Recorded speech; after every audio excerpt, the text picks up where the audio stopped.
आता आपण बघूया टॉप 9 मोठ्या बातम्या।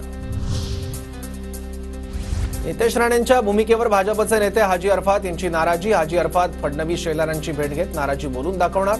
अरफात शेख यांच्याकडून पक्षाचा राजीनामा देण्याचे संकेत। चाकण एमआयडीसी मधून कंपन्या राज्याबाहेर गेल्या ही अफवा। निवडणूक जवळ येत असल्याने विरोधकांकडून आरोप सुरू असल्याचं अजितदारांचं वक्तव्य। 50 कंपन्या बाहेर गेल्याचा सुप्रिया सुळेंचा आरोप होता। पुण्यातील भाजपच्या इच्छुकांची नावं केंद्राकडे पाठवणं सुरू। 8 मतदारसंघातील प्रत्येकी 3 नावं उद्या प्रदेश आणि केंद्रीय पातळीवर पाठवणार। पदाधिकारी मतदान प्रक्रियेतून उमेदवारांची निवड करणार।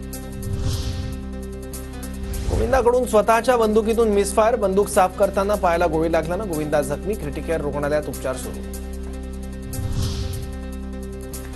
बीआरएस पक्षाचे राज्यातील प्रमुख पदाधिकारी पवार गटात प्रवेश करणार। पदाधिकाऱ्यांचा 6 ऑक्टोबरला शरद पवारांच्या उपस्थितीत प्रवेश होणार।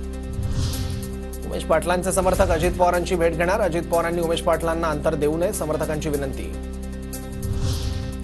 संभाजीनगरातील कन्नड विधानसभेवर खुद्द अजित पवारांनी सांगितला दावा। कन्नड विधानसभेवर दावा सांगतानाचा अजित पवारांचा व्हिडिओ व्हायरल।